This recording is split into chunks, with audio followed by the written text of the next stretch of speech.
गौ माता की महिमा।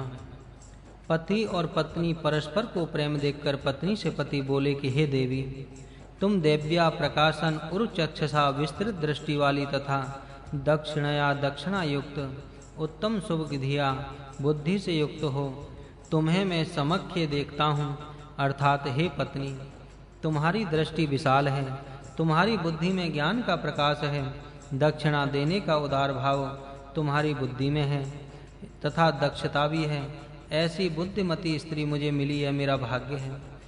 अब हम परस्पर ऐसा व्यवहार और वार्तालाप करें कि जिससे तेरी और मेरी दोनों की आयु कम ना हो, अर्थात तेरे व्यवहार और भाषण से मुझे क्रोध आकर मेरी आयु क्षीण ना हो और मेरे व्यवहार भाषण से तुझे खेद होकर तेरी आयु भी क्षीण ना हो। हम एक दूसरे के शुभ भावों को बढ़ाते रहेंगे और हे प्रिय पत्नी, तेरे उदर से उत्तम वीर संतान प्राप्त हो। यह हम दोनों का एक ही ध्येय है। पति पत्नी दोनों का मिलकर वीर संतान उत्पन्न करना ही एकमात्र ध्येय रहे। सोम याग में गायत्री आदि छंदों का विधिभाग है, वह सोम की प्रशंसा के लिए है। यह सोम वैदिक छंद के साम्राज्य में अर्थात यज्ञ में प्राप्त होता है, वहाँ उसका रस लिया जाता है। वही सोम का ग्राह्य भाग है जो बल और वीर्यवर्धक है।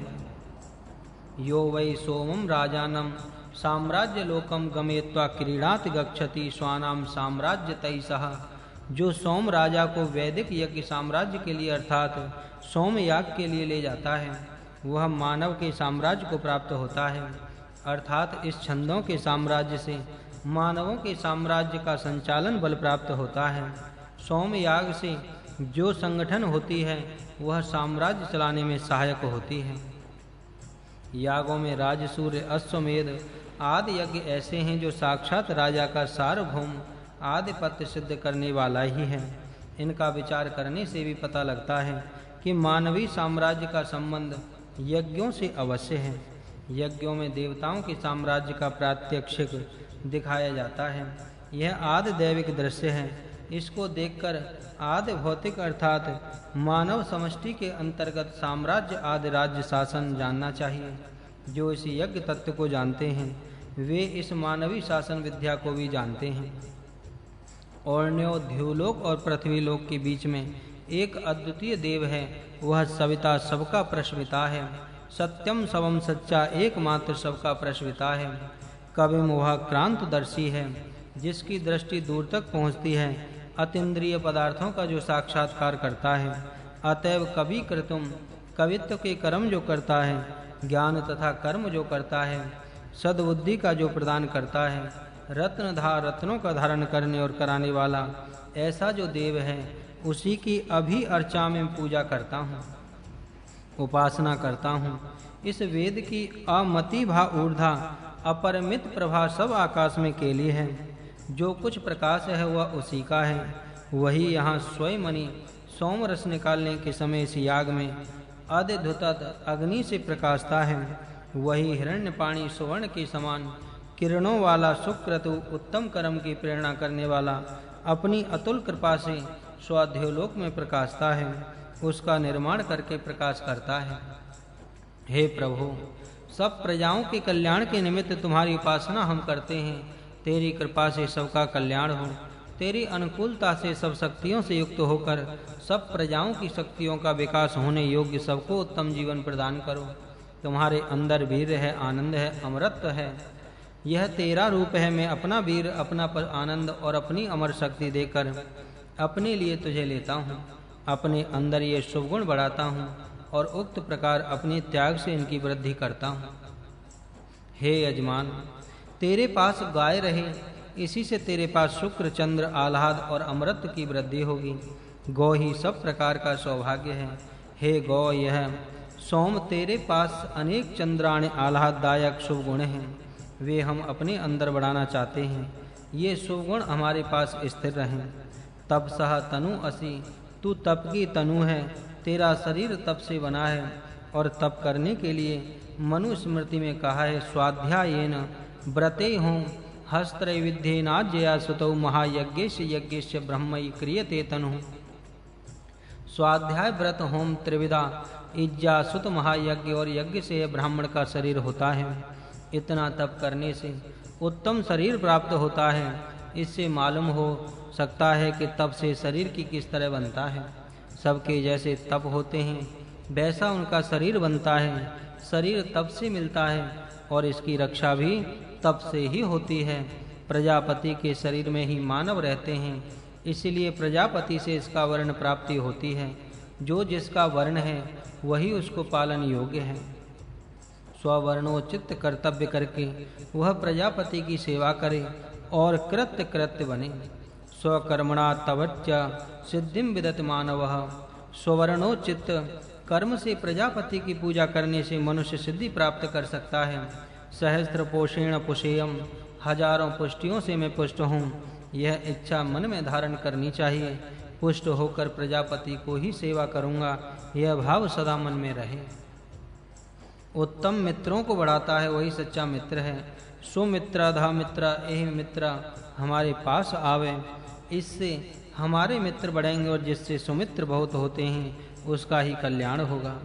उसस्योनः अपनी उन्नति की इच्छा करता हुआ तू सबको सुख देने वाला बन, सबकी भलाई करने की इच्छा कर और सबको सुख पहुंचा।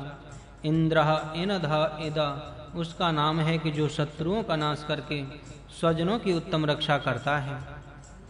इंद्रस्य उरुम इस प्रकार शत्रु का नाश करके स्वराष्ट्र की रक्षा करने वाले वे विस्तृत देश में विस्तृत क्षेत्र में सोमम दक्षिणम उरु सुखदायी दक्षिण क्षेत्र में सुखदायक दक्षता से चला में राज्य में उशंतम जो तुमको अपने अंदर लेना चाहता है, ऐसे स्थान में देश में या राष्ट्र में आविसा प्रवेश करो और रहो तथा वहाँ रहकर भी उसन स्योनः उनकी उन्नति करने की इच्छा करता हुआ उस क्षेत्र के लिए सुखकारी कर्म करने वाला हो।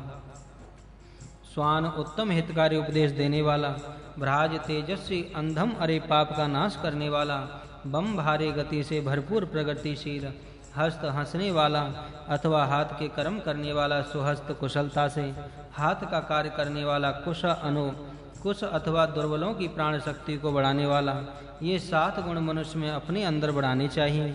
ये 7 धन शक्तियां हैं, इनसे सोम का क्रम जाता है। सोम एक जीवनीय शक्ति है, वह इनसे क्रय की जाती है, मोल ली जाती है। इसलिए तान रक्षध्वम इन 7 गुणों की सुरक्षा करो। ये 7 शुभ गुण माधवन दब न जाएं, वह आपके अंदर आपके राष्ट्र के अंदर ये शुभ 7 गुण उन्नति को प्राप्त हों, इस विषय का प्रयत्न करो।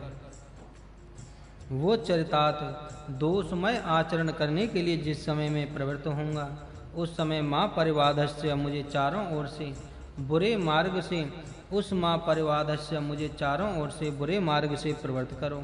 सो चरिते उत्तम सन्मार्ग पर आभज मुझे स्थापन करो, अर्थात मुझसे कभी दोष में आचरण ना हो और सदा शुद्ध आचार ही होता रहे।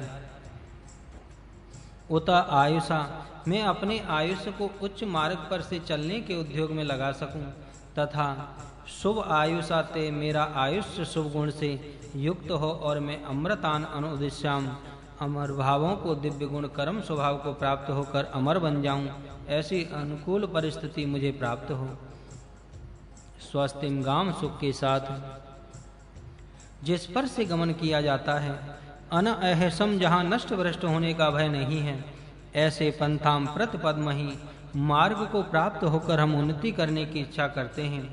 परिव्रणति हमारे सब शत्रु दूर हों और हमें वशु विंदते सुख से निवास कराने वाला धन प्राप्त हो, जिससे हम सुख से यहाँ रहें। ऐसा धन हमें चाहिए, ऐसा धन हमें नहीं चाहिए जिससे दुख बढ़ते रहेंगे। आदित्यात्वक असि 2 बार प्रथम अध्याय में मंत्र आया है, इसकी व्याख्या वहीं देखो। आदित्या स्वाधीनता अखंड भाव का त्वक आवरण रक्षक साधन तू है। स्वतंत्रता का रक्षण करना तुम्हारी शक्ति के अधीन है। आदित्य स्वतंत्रता अथवा अधीनता के लिए तो यज्ञ में स्थिर रह, आसीद सो स्थिर रहे, यज्ञ से उधर उधर ना जा।